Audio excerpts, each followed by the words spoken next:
Hello viewers, good morning and happy Wednesday to all. I'm Ron Grant and you're watching 284 Media out of Tortola, British Virgin Islands.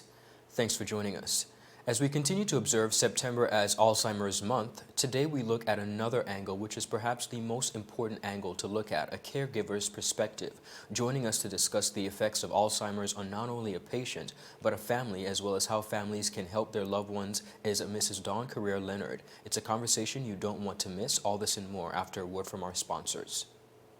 Is business slow, cash flow down, hosting an upcoming event? We can help.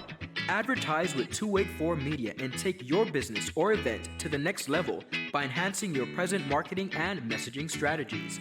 Allow our team of experts to create a personalized ad that sets your business apart from all the rest. This could be your business or event. So, what are you waiting for? Contact our marketing team at 284media@cctbvi.com. Advertising with us works. Viewers, welcome back. Mrs. Leonard, thank you so much for taking the time out this morning to have this conversation. Welcome to 284 Media. Hi, good morning. Now, before we get into this, I want you to just highlight for Ron, us, I need you to begin by speak a telling little us louder, about your please. family story and how you've been impacted by Alzheimer's through a loved one.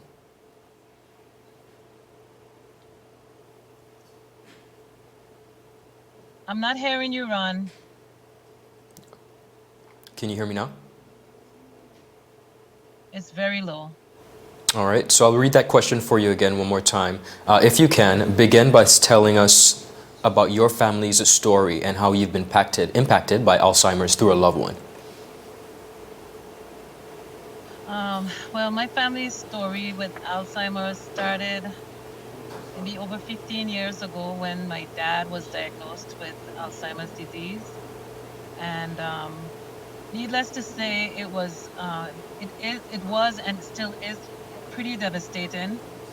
Alzheimer's is a horrible disease that, in my opinion, it just robs you of your loved one right while they're alive and in front of you.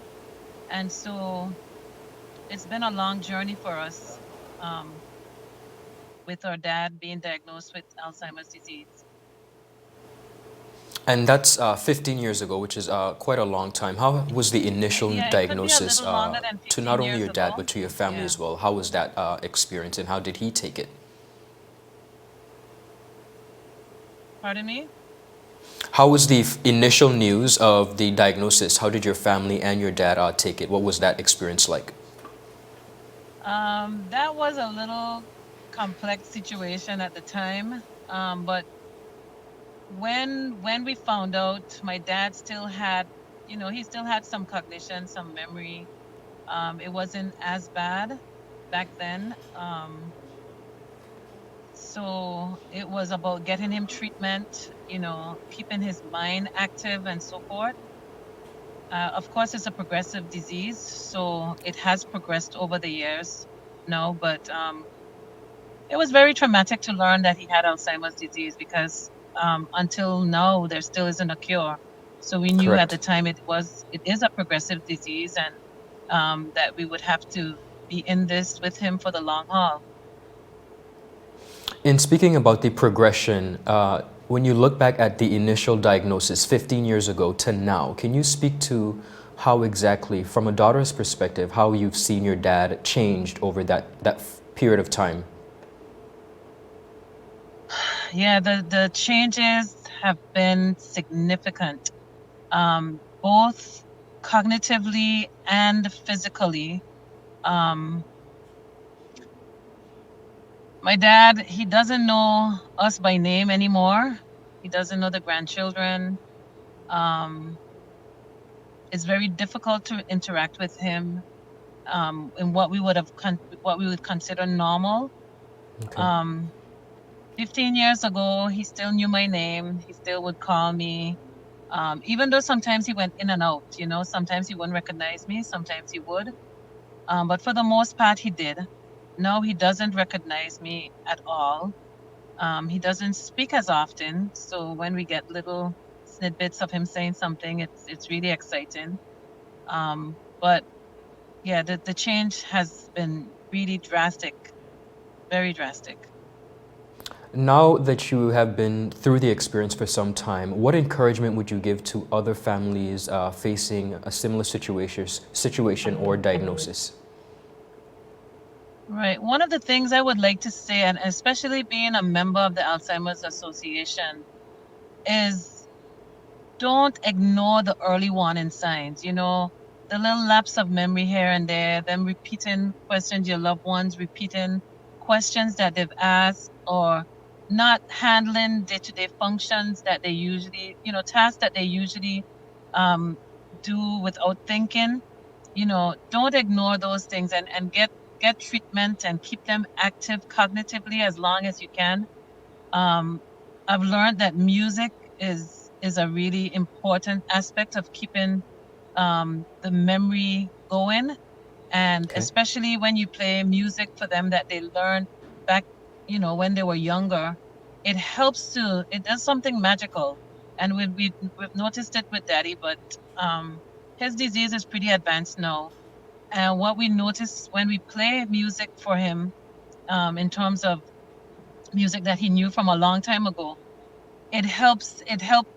What I like to say is that I saw him come alive, so that's one of the things I would encourage, that don't ignore the early signs, and just try to be there for your loved one, because it does get worse, and it can be difficult and challenging. Now, for families who need more support and information, what should they do? What advice would you give to them in seeking that support and advice? Right. Now, within the Alzheimer's Association, we have doctors, we have a support group. Um, and at first, I myself didn't want to join the support group. I think I was in denial for a long time, or I didn't want to confront what was going on. But there is help. Miss Edna Williams with a few others started the Alzheimer's Association, Virgin Islands Alzheimer's Association, a few years ago because of my dad's situation. And I've been running from being a member for a long time, just so I don't have to confront it.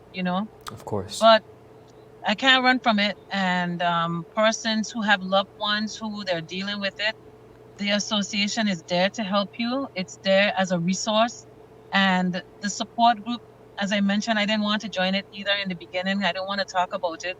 Actually, the first time I went, I didn't realize that I was so angry about the situation, not having my dad the way he was, and just watching him deteriorate. But it did help me to open up and to be more willing to share, and so that, there's an opportunity for others to hear my story, or story, and be able to hopefully help their loved ones.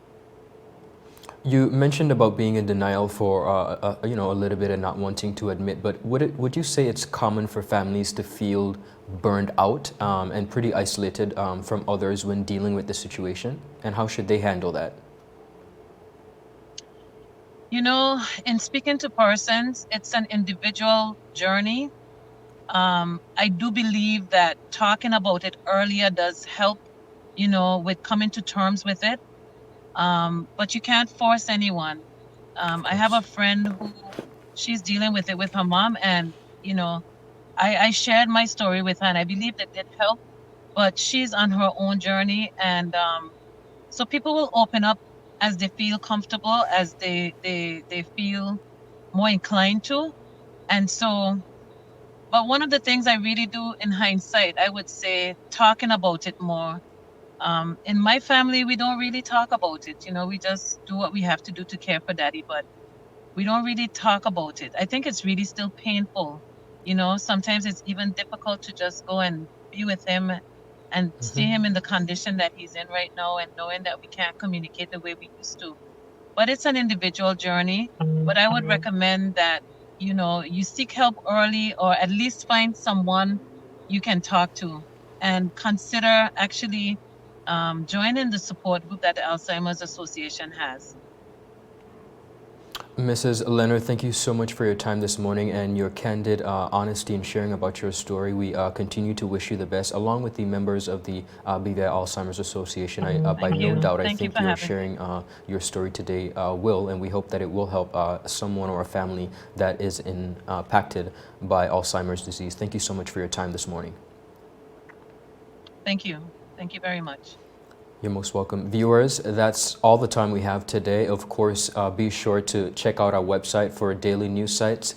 That's not all the information that we're going to be sharing with you, of course. Myself and my colleague Kyla, we're going to be touching some of the local, regional, and international stories this evening at 6 p.m. On the local scene, some of the topics we're looking at is, of course, 2 additional cases of COVID in the BVI. Premier calls for a retirement plan for legislators. Dr. D. Orlando Smith Hospital, they received accreditation. And Communications Ministry, they're tackling some $2 million in outstanding invoices. Thank you so much, and we'll see you later today. Have a rest of the good day. Bye-bye.